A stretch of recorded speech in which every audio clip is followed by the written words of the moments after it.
Bonjour à tous, bienvenue sur Docs en Blues. Aujourd'hui nous sommes avec la présidente du collectif Maladies Rares, Hélène. Bonjour Hélène. Bonjour. Merci d'être avec nous. Et nous sommes avec Louise qui est patiente, qui est suivie pour une maladie rare. On va en voir un peu plus tout à l'heure. Du coup, qu'est-ce qu'une maladie rare? Vous avez appris la définition à la fac? C'est vrai que nous, on a plutôt tendance à parler de, moi, mes connaissances, c'est maladie orpheline. Alors, est-ce qu'il y a une différence entre une maladie orpheline et une maladie rare? Une C'est pas la même maladie chose. orpheline, c'est une maladie qui n'a pas de traitement pour guérir. D'accord. Donc on peut tout à fait dire que la maladie d'Alzheimer est une maladie orpheline. Sans qu'elle soit rare. Sans Sans qu'elle qu'elle soit soit rare. rare. La maladie rare, on va prendre une définition par rapport à la population française. Alors internationale, c'est moins d'une personne sur 2000. Et si on est en France, c'est moins de 30 000 personnes vivantes avec la maladie. Et donc vous pouvez avoir 3 personnes concernées par une seule maladie, comme vous pouvez avoir 20 000 personnes concernées. C'est fou ça quand même, parce que comment on fait le diagnostic sur 3 personnes? Comment on sait qu'il s'agit de cette maladie alors que c'est que 3 personnes qui sont touchées? Alors c'est compliqué, on a 7000 à peu près maladies rares, mais pour vous donner un repère beaucoup plus simple, vous avez 300 pathologies qui représentent 80-85% des malades. Il y a les maladies rares et les ultra rares. Alors évidemment, un diagnostic d'ultra rare va être beaucoup plus complexe. Donc c'est quelque chose de très évolutif, il faut se mettre à jour toujours très régulièrement. Donc, par exemple maintenant les cancers, combien de cancers sont des maladies rares en pourcentage? Aucune idée. Je dirais 3%, 4%? 20% maintenant. 20%. sont des maladies rares. Ok. Ouais, ça me choque Parce pas, que ça. c'est C'est relié énorme. soit à une mutation, soit à un récepteur tout à fait particulier au niveau cellulaire ou ce genre de choses. Donc on arrive finalement sur une médecine de plus en plus À individuelle. la pointe aussi. Parce que c'est Assez pointu, une qui- sous-catégorie de la pathologie, non? Parce que le C'est cancer n'est pas rare et la forme de cancer va La forme affecter. du cancer peut être Peut rare. être rare, Tous les ouais. cancers pédiatriques sont des maladies rares. L'hémato, c'est le pire sur ça, je pense. Les cancers hémato, Ouais, les à la, fameux- à la les mutation hématos, près, t'as un autre truc. exactement, mais Ouais. c'est quoi la signification? Pourquoi c'est important? Parce que ça change la prise en charge et la thérapeutique. T'as des traitements qui sont beaucoup plus Les ciblés. traitements. quoi. T'as des Ouais. traitements voilà, d'appoint. Voilà, on a donc des choses qui évoluent énormément et vous allez être une génération, les choses vont beaucoup bouger. Bien et sûr. évoluer. Et ce que disait un ami, bientôt, il y aura de nouvelles spécialités qu'on ne connaît pas aujourd'hui parce que la médecine, les maladies évoluent. Exactement. Et par exemple, déjà, nous, on a fait le constat parce que ils ont créé d'autres spécialités. Donc toi, ta spécialité, elle n'existait pas, je crois, il y a quelques Les années. urgences? Ouais, parce Ils qu'au offrent- final, avant, c'était plus la médecine générale qui partait aux urgences, il y a peu d'autres spé qui partaient aux urgences. Oui, mais Là, avant, ils ont vraiment les fait urgences, que les c'était pas urgences. une spécialité. Il y a, Non, non. il y a 30 ans, voilà. Donc en fait, je pense qu'on va voir arriver de nouvelles spécialités. Par exemple, je pense que la génétique aussi, c'était pas une spécialité avant. Qui va prendre de l'ampleur là, la génétique. Ouais. Ouais. Mais du coup, ce qui est bien, c'est qu'on on va vraiment passer en fait d'une médecine générale à une médecine individuelle. Où De on va plus en venir, plus de spécialisée. plus en plus spécialisé. Mm. Mais justement, quelle est la limite? À quel moment on va se dire, ce traitement-là, on va réussir à le développer pour une personne? Alors on va voir évidemment, vous allez, parce que un cerveau de médecin, vous restez tous, voilà, des êtres humains. On a des limites, nous aussi. Il y a des limites. Bien évidemment. ouais. Vous ne pouvez manier que les pathologies aussi que vous voyez fréquemment, Qu'on a appris que aussi. vous avez appris, que vous voyez fréquemment. Donc à un moment, les choses vont devenir de plus en plus compliquées. Les examens, toute la biochimie, la biologie, ça va beaucoup bouger également. Donc il y a un moment, il est évident que sans IA ou sans algorithme, ça va devenir Très un compliqué. exercice compliqué. Ouais. Mais malgré tout, il y a quand même un paramètre clé chez l'humain qui ne changera jamais. C'est lequel? L'empathie. Non. Le droit à l'erreur. Non, la culture du doute. Mm. C'est-à-dire, vous n'allez utiliser ces outils que si vous vous dites à un moment, je vais plus loin dans mon diagnostic. Bon, soit il n'y a pas besoin, parce que c'est le truc qui est clair, c'est une appendicite, c'est une appendicite. Vous n'allez pas chercher autre chose qu'une appendicite.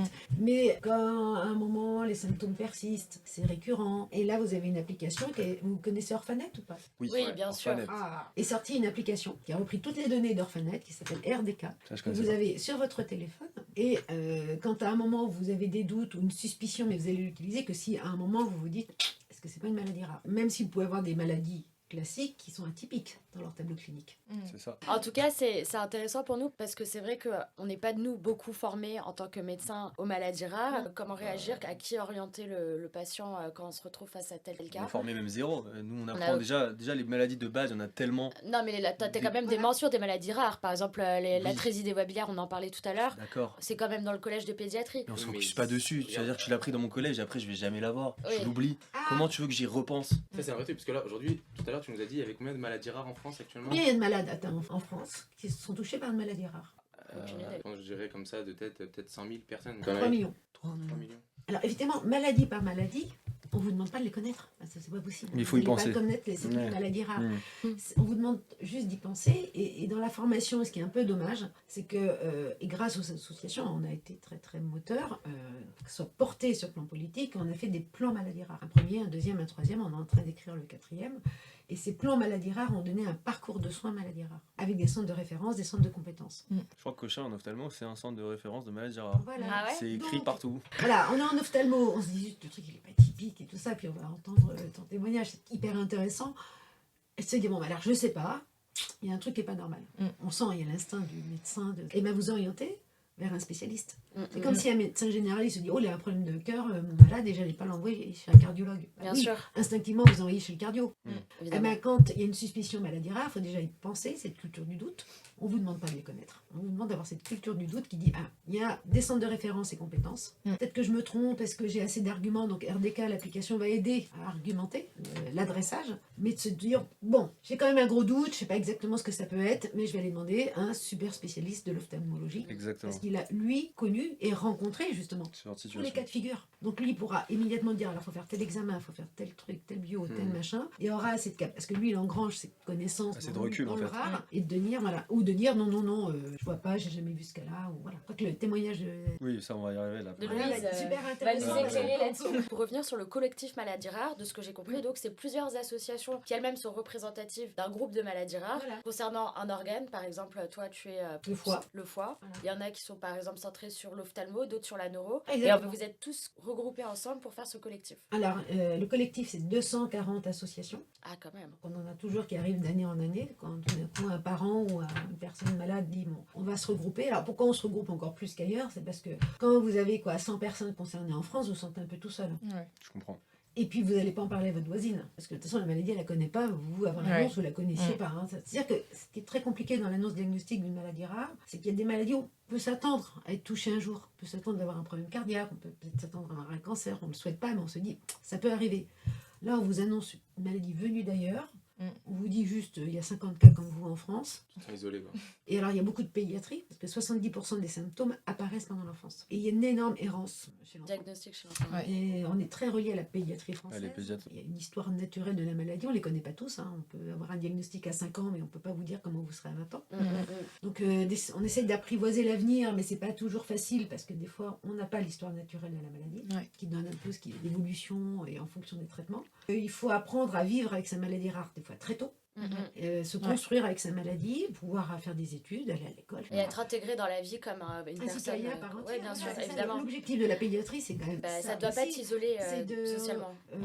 de faire grandir ces patients le mieux possible avec tout ce qu'ils ont besoin. Hein. Un enfant, c'est pas un adulte en miniature. En parlant de ça, toi, t'as vachement communiqué, de ce que j'ai compris, sur la couleur des selles, et t'as essayé justement d'éduquer les parents, d'éduquer les nounous à reconnaître en fonction de la couleur des selles qu'est-ce qu'il faut faire, dans quelle situation c'est Alors ça, bénin. c'est un truc classique. On en a quelques-unes où il faut regarder la couche du bébé, dont la trésie des Wabillaires. C'est de dire aux parents, vous ramenez les selles. Et à 15 jours, si toutes les selles sont ramenées, le diagnostic est fait, et ça retarde les transplantations de l'enfant, parce que ça finit toujours en transplantation, Ouais. la trésie des Wabillaires, mais c'est quand même beaucoup plus simple pour l'enfant, pour lui permettre de grandir, d'être transplanté à l'âge de 5 ans qu'à l'âge de 10 mois. Bien sûr. Ah, merde. Si on fait une campagne grand public de sensibilisation, Bien évidemment. bah forcément vous allez la voir et vous allez dire tiens, il faudrait peut-être que je me forme un peu plus. T'as fait une vidéo là-dessus avec l'association, du coup, qu'on pourra mettre en Ouais, extrait oui. dans Voilà. ce passage, Vous dans mettez ce la podcast. baguette verte. C'est toujours la même histoire. D'abord, on sent que quelque chose ne va pas. On va chez le médecin. Il nous ausculte. Et nous dit Revenez si ça passe pas. On revient. Il nous prescrit des examens. Rien. Alors il nous envoie chez un spécialiste. Puis un autre. D'examen en examen, Toujours rien. au mieux on nous dit, On ne sait pas. On cherche. au pire, C'est dans votre tête. Un an passe, puis 2, puis 5. le problème est toujours là. On perd sa confiance en soi. Sa vie sociale, son boulot, On est de plus en plus isolés. isolée. Isolé. Isolé. et après des années de souffrance, d'errance, On identifie une maladie rare. C'est toujours la même histoire. Toujours la même histoire. Ensemble. Changeons-la. On a 2600 centres. On a des plateformes en région.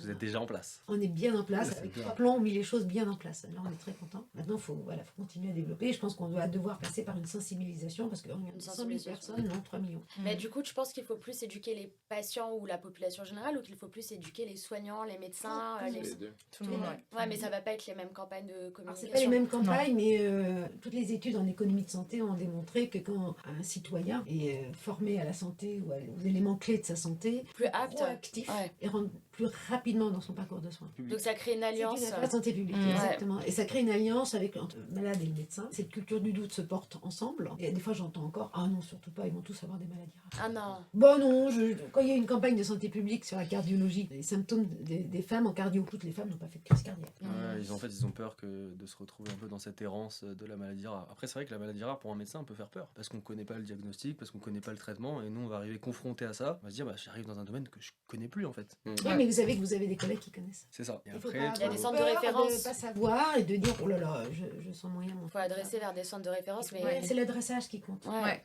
Et c'est quand même des médecins ultra formés. Quand Bah oui, mais en fait, après, encore une fois, c'est ce qu'on disait tout à l'heure, c'est qu'il y a la spécialité, et après, dans la spécialité, il y a une surspécialisation. Ouais. Et il y en a, par c'est exemple, ça. qui vont être cardiologues, qui vont être spécialisés dans cette maladie rare, et il faut aller le voir parce que personne d'autre que lui pourra, entre guillemets, mettre le doigt sur le diagnostic. Après, je pense qu'on a tendance aussi à faire, c'est de se prendre la maladie rare, donc elle n'est pas exactement pareille que les autres, et on va voir à laquelle elle se rapproche le plus. Dans celle qu'on connaît. Dans celle qu'on connaît. Ouais. Donc on va la C'est une bonne traiter. démarche, ça. Donc on va la traiter comme si c'était la variante de cette maladie où il y a les critères diagnostiques. Oui. Et on va tenter en fait. Et après, je pense que déjà cette sensation de Mais c'est déjà d'essayer, la fin de c'est déjà pas l'errance. mal. Oui, mais c'est déjà la fin de l'errance pour le malade. C'est-à-dire qu'à un moment, il commence à avoir des mots posés quelque chose. sur quelque chose. On lui dit, bon, écoutez, on pense que c'est ça, on va vous traiter pour ça, c'est une maladie rare. Donc le fait d'annoncer aussi que c'est une maladie rare ou proche d'une maladie rare, ça nous permet, nous malades, de se dire, ah oui, je suis dans ce cadre-là. Nommer, c'est exister. C'est-à-dire, Oui, ah oui. mais- Et mon médecin peut pas tout savoir parce qu'on comprend. Enfin, moi, je posais toujours des questions en disant, mais ça évolue comment, machin. Il dit, écoutez, chaque cas est différent. Je suis gentil. Après, au bout d'un moment, Ouais, le patient mais il bon, peut se c'est sentir pas perdu. rassurant du tout aussi. Ah, c'est pas rassurant pas d'un du tout côté, rassurant. mais d'un autre côté, on sait que quand c'est des fois très très rare, on va tâtonner ensemble aussi. Ah, bien Et sûr. on va trouver des solutions ensemble, des traitements qui n'existent pas ou des repositionnements de molécules. On devient partenaire Je comprends. et on n'est pas en train de juger. Il y a un côté rassurant à développer aussi. Il y a des chiffres à donner et c'est ce que tu dis par rapport à la sensibilisation. C'est essentiel que maintenant on arrive à sensibiliser plus aussi. Pour ça, pour aussi, je le dis en tant que patiente parce que ça me concerne, mais parce que quand on est face à ça,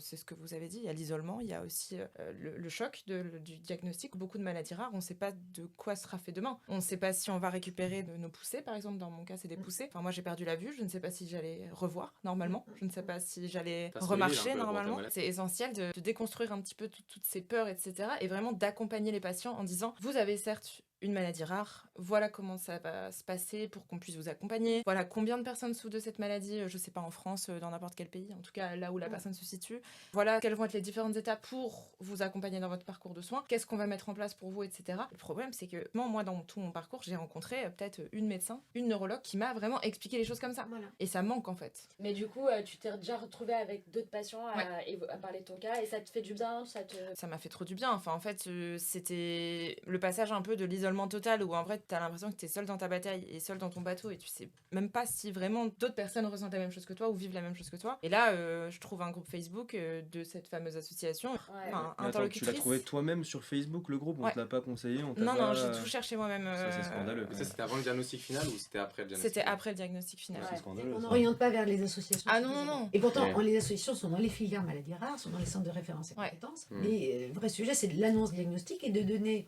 aux malades toutes les armes, tous les outils. Par exemple, quand il n'y a pas d'association, on a Maladie Rare Info Service qui écoute les malades. 7 jours sur 7, c'est Non, c'est du lundi au vendredi. D'accord. Donc, Et c'est jusqu'à toute la quelle heure journée, jusqu'à 18 ou 19 heures. D'accord, très bien. C'est quoi, c'est mail, téléphone C'est Téléphone, téléphone. mail, il y a des forums et tout ça. Enfin, vous pouvez rentrer en contact et vous pouvez parler quand vous ne comprenez pas votre parcours de soins. Alors, il y a aussi un médecin à Maladie Rare Info Service. Quand vous êtes en errance diagnostique, c'est ouvert aux professionnels de santé aussi.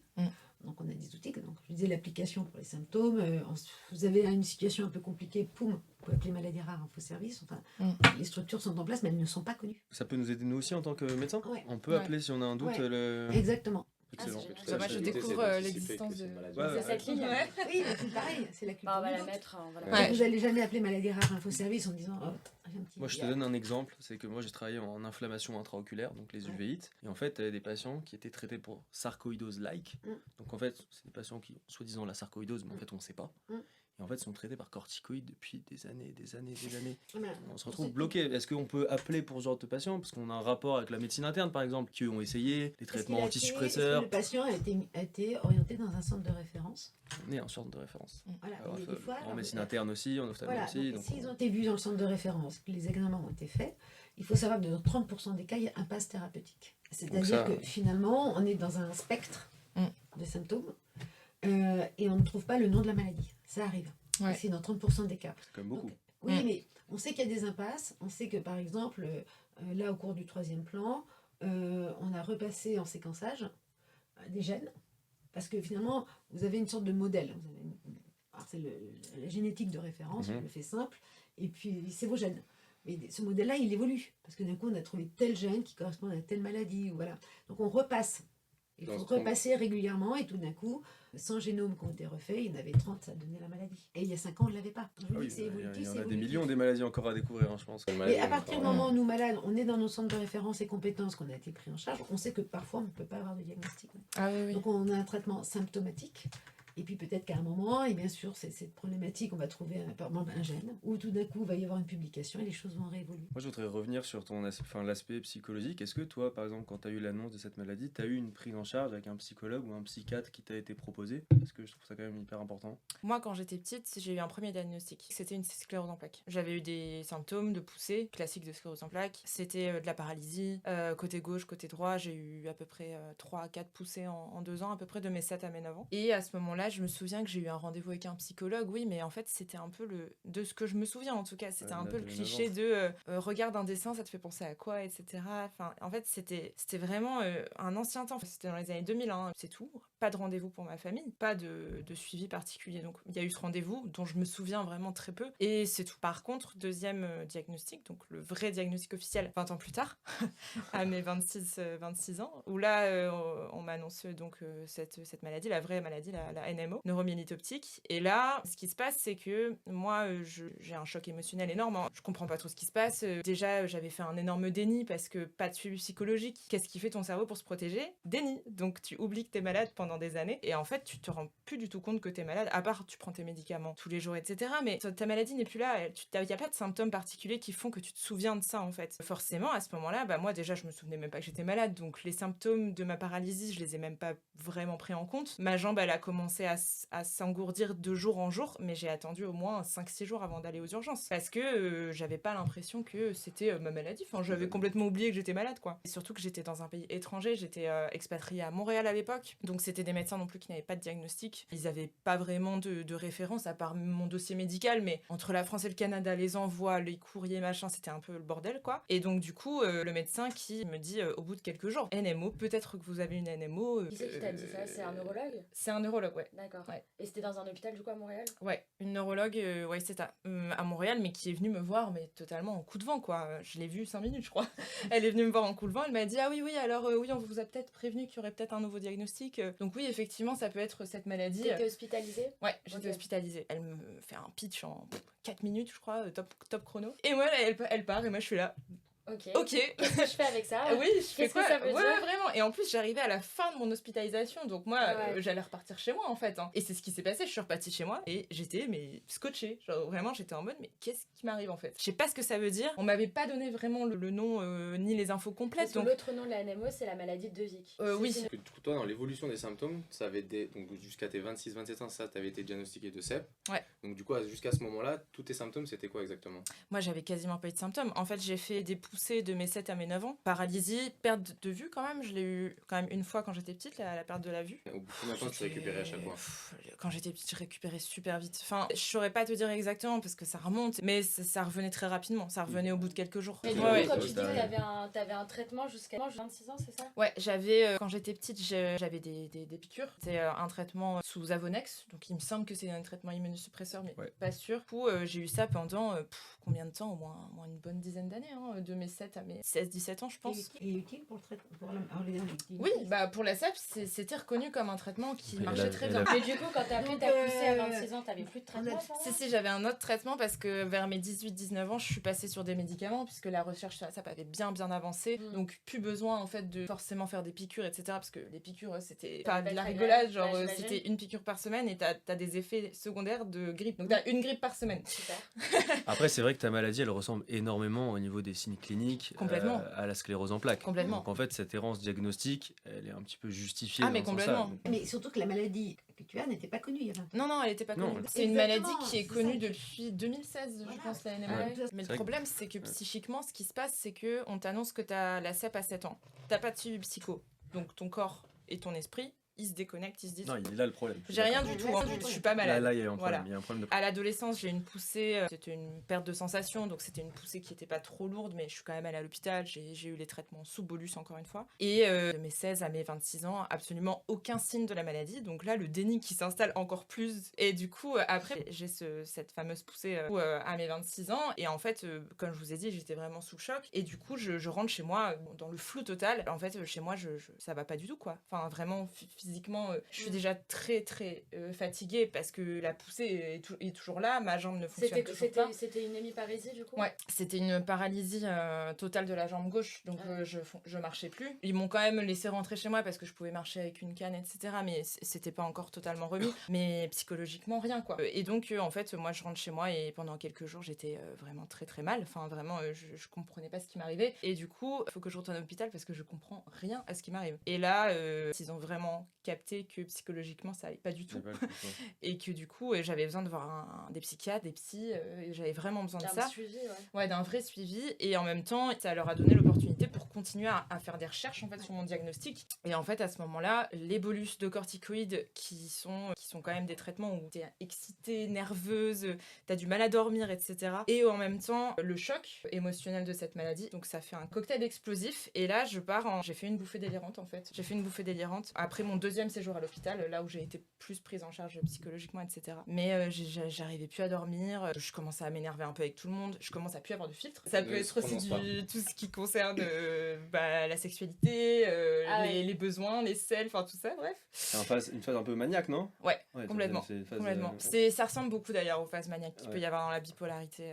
Ça ressemble beaucoup. Ils ont même cru que j'avais un trouble borderline. Le top du top, c'est qu'il y a une nuit où j'ai vraiment pas dormi du tout de la nuit. Et j'étais en hyperactivité, mais vraiment, je ne pouvais plus m'arrêter de bouger, d'écrire des trucs. Mais bref, mes parents ont été prévenus par ma sœur. Et finalement, mes parents sont venus me chercher chez mon copain de l'époque. Et là, je suis partie à l'hôpital directement. Et, ils t'ont pris en charge du point de vue psychologique. Ouais. Ils t'ont pris en charge en aigu pour un problème aigu, mais ensuite par la suite, parce qu'il y avait cette bouffée délirante, mais il y a aussi ta pathologie rare. Et là, la question, c'est quel est ton suivi psychologique pour ta pathologie? Ah bah là, ça a été la totale. Les psychiatres, je voyais déjà une psychologue, heureusement. Ça fait 8 ans que je suis en thérapie maintenant avec une psychologue. Des psychiatres, j'en ai vu plusieurs. J'en ai vu à Montréal, forcément, puisqu'il y avait une psychiatre qui me suivait à ce moment-là pour la bouffée délirante aiguë. Ensuite, quand je suis rentrée en France, j'en ai vu un à l'hôpital, j'en ai vu un en ville aussi. Et depuis, on va dire, 1 an et demi, là, j'ai une psychiatre que je vois plus régulièrement. Je la vois une fois tous les 1 ou 2 mois, ça dépend. Et ma psychologue que je vois toutes les 2 semaines à peu près. Mais en fait, si j'avais pas demandé un suivi,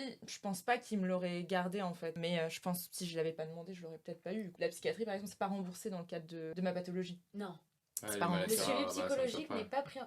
Ça devrait être... ça devrait être le cas, mais ça me choque pas qu'ils le prennent pas. La psychiatrie n'est pas... Les compétences n'ont pas des budgets dédiés à la prise en charge psychologique. Non. Donc on peut avoir une psychologue qui se balade dans 4 centres avec 3 heures de temps par semaine, alors que la prise en charge psychologique et des enfants fondamental. Est essentiel. Minimum, et on oublie toujours les frères et sœurs, puis a nommé ta sœur. Ta sœur, elle a pas la même chose que toi, elle a pas les mêmes symptômes. Ah non, ma sœur, elle a pas de maladie identifiée, mais ma sœur, elle en a énormément souffert dans l'enfance.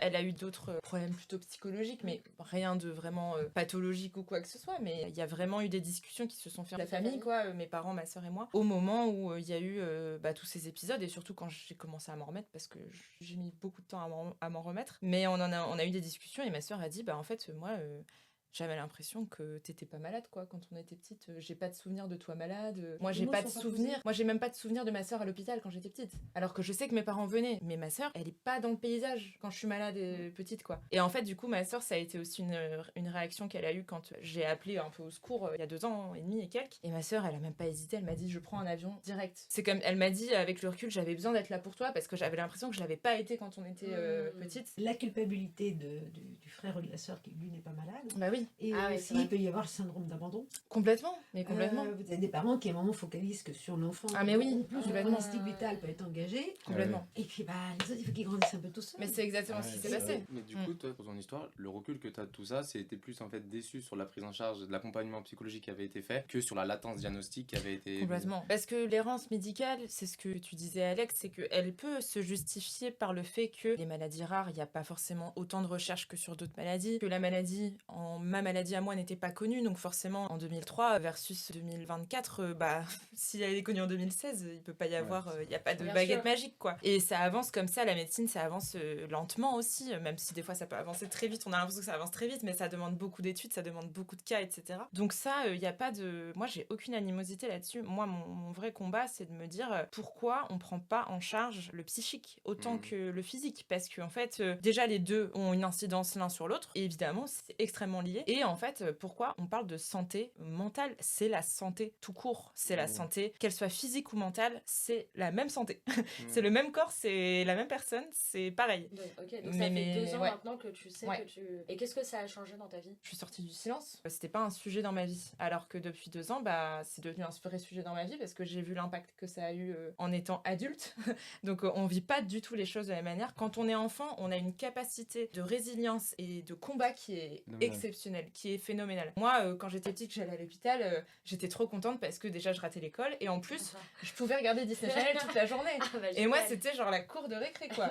J'étais trop contente, je rencontrais des patients qui avaient mon âge et tout, donc moi il y avait un truc de c'est un peu un jeu. Quand t'as 26 ans, c'est pas pareil, c'est pas la même réalité, c'est pas la même capacité non plus de résilience, et ça impacte ta vie vraiment. Moi ma vie elle a été complètement chamboulée. J'étais à Montréal, moi ma vie elle allait super bien, je m'étais fait une super bande d'amis, au travail ça se passait super bien, je commençais même à me mettre dans la musique et tout, enfin j'avais plein de projets, et là t'as le truc qui te bousille. Et pourquoi tu pouvais pas te faire soigner au Canada? Ça demandait des finances un peu plus élevées qu'en France, et surtout psychologiquement je pouvais pas rester seule face à ça au Canada. T'as déjà eu une situation où dans la société t'as dû ne pas assumer ta maladie? Bah franchement oui, quand j'ai passé des entretiens pour avoir le dernier job que j'ai eu en France, oui j'en ai pas parlé, parce que en fait ce qui se passait c'est que à ce moment-là j'étais en dépression et j'avais perdu la vue de l'œil gauche. Enfin je passe un entretien en présentiel avec cette boîte, et en fait évidemment j'étais pas en grande forme, donc je répondais aux questions etc de l'entretien, mais vraiment j'ai donné tout ce que j'ai pu, mais je pouvais pas faire plus quoi. Et la boîte me rappelle en me disant on va pas vous prendre parce qu'on n'a pas senti vraiment la motivation etc, et du coup j'étais un peu désespérée quoi. Je me suis dit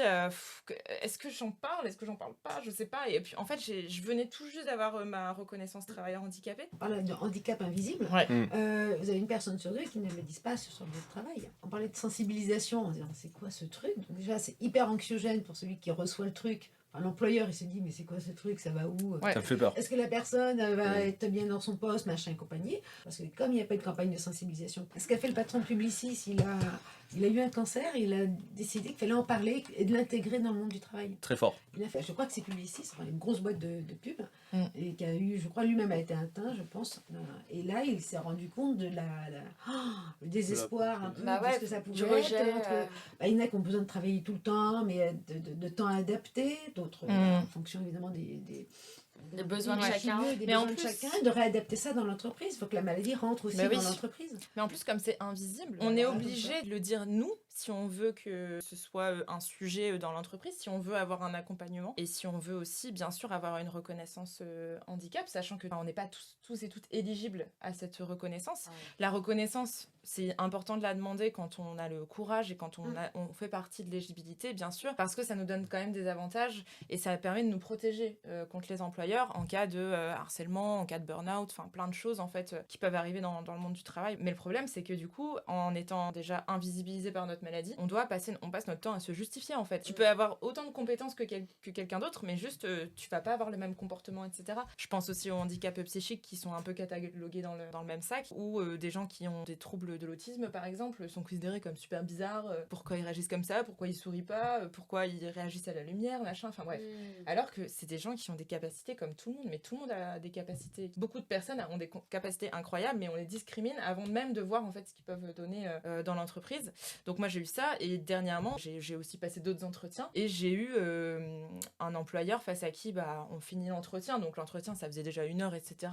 Super emballé, et à la fin il me dit est-ce que vous avez envie de partager quelque chose avec moi, particulièrement par rapport à vos attentes sur l'entreprise et tout. Et là je lui dis je veux vous partager que j'ai une reconnaissance travailleur handicapé, et que voilà du coup j'ai des aménagements de poste par rapport à mon handicap, notamment sur le télétravail, où j'ai le droit à avoir un peu plus de télétravail que la norme un peu établie dans les entreprises. Donc il me dit oui, c'est-à-dire, etc. Je lui dis bah, j'ai le droit à 2-3 jours par semaine de télétravail et un peu plus si jamais je suis dans des périodes où je suis vraiment fatiguée, etc. Et là il me dit ah bah dans l'entreprise c'est 1 jour de télétravail par semaine et on peut pas faire d'exception, désolé. Non. Bien sûr, donc il faut pas le dire. C'est Ouais. horrible, on en est à ce stade-là. Ouais. Et on est dans le parcours de vie. Bah oui. La médecine, il y a le soin. Et il y a l'après-soin. Derrière, il y a le parcours de vie. Et je Complètement. vais vous donner un témoignage. On a, à l'Alliance Maladie Rare, on a un conseil d'administration. Donc c'est 20 personnes malades, avec toute forme de handicap, visible ou invisible. Et quand on travaille les dossiers, les sujets, là on veut amener un plaidoyer, là on doit se battre et tout ça, je peux vous dire que je ne vois plus celles qui voient ou qui ne voient pas. On a juste des gens qui bossent. Et le handicap s'efface. Moi, par exemple, je fais d'autres activités à côté de mon travail. Notamment, je suis dans la musique, je suis DJ. Et à chaque fois que j'évoque le handicap à des personnes qui m'ont déjà vu sur scène, ils hallucinent. Ils me disent, mais quoi, t'as un handicap? Genre, t'as telle maladie, méga lourde et tout? Bah oui. Le handicap, c'est pas du tout un frein à quoi que ce soit. Et c'est vraiment ça qu'il faut déconstruire. C'est qu'on voit, en fait, dès qu'on parle handicap, on voit la personne en fauteuil roulant. Le problème, c'est le logo aussi. Quand tu représentes une personne handicapée. Bah oui, bien c'est quoi sûr. qui te revient en tête? C'est le bonhomme qui est sur une fauteuil Bien sûr, roulant. mais c'est l'image Alors qu'il y a collective.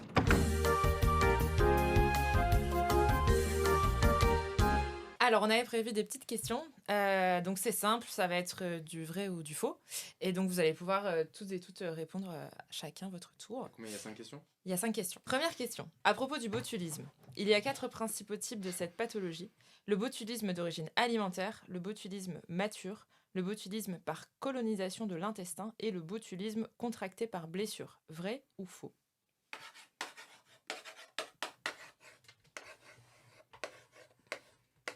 J'en sais putain de rien. 1, 2, 3. C'est vrai. On a une bonne réponse. Et c'est toi, Sophie. Il y a 4 principaux types de cette pathologie. Donc, il y a le botulisme d'origine alimentaire, le botulisme infantile, le botulisme par colonisation de l'intestin et le botulisme contracté par blessure. Donc c'est quoi? C'est ce qui avait été dit, non? Non, en fait, la différence, c'est que on parlait d'un botulisme mature, et en fait, c'est pas mature, c'est infantile. Ok, Voilà. next. À propos de la chorée de Huntington, elle se traduit par des troubles moteurs, cognitifs et psychiatriques qui s'intensifient progressivement jusqu'à décès du patient. Vrai ou faux? 1, 2, 3. Allez hop. 3 bonnes réponses. Ouais. Next. À propos de la dysplasie fibreuse. Dysplasie fibreuse. Dysplasie fibreuse, pardon. Ouais. Tous les os peuvent être touchés par les os les plus atteints sont les omoplates, l'humérus et les os du crâne. Ah, je sais. Oh là là là là. 1, Moi j'aurais dit le fémur. C'est faux, pas les os du crâne. Pas les os du crâne. Effectivement. Alors les os du crâne, oui. Oui, Ah. non, ça peut faire partie. Mais du coup, c'est faux. Et les os les plus atteints, c'est ceux des côtes, du fémur et des os du Fémur, je crâne. l'avais dit. Alors, à propos de la maladie de Charcot. Ah, La Ça, maladie de c'est mon métier. C'est mon métier, Voilà. Laquelle? Quel Charcot? La maladie de Charcot, qui tire son nom du médecin qui l'a décrite au 19e siècle, Oui. touche une personne sur 125 000 dans le monde. Allez hop. Alors là. Alors là, C'est mon une question pote. d'épidémiologie là. Non, alors là, mon pote, si je me trompe. Moi aussi, c'est mort. C'est faux. C'est faux. C'est beaucoup plus fréquent. C'est beaucoup plus fréquent. C'est beaucoup plus faux. fréquent. Ah merde. C'est une personne. Oui, monsieur. C'est une personne sur 25 000 dans le monde. À propos de la phénylcétonurie. La phénylcétonurie, ouais. En fonction du taux de phénylalanine, Phénylalalanine. oui, mesuré, on distingue 3 types de phénylcétonurie. Pardon, excusez-moi. Les 3 types. Typiques lorsque le taux sanguin est supérieur à 20 mg par décilitre. Atypique quand le taux sanguin est compris entre 10 et 20 mg par décilitre. Et l'hyperphénylalanémie modérée permanente, HMP, lorsque le taux sanguin est inférieur à 10 mg par décilitre. Vrai ou faux? Là c'est vraiment au petit bonheur la chance. Bah là, même moi, j'ai du mal à lire la question, donc...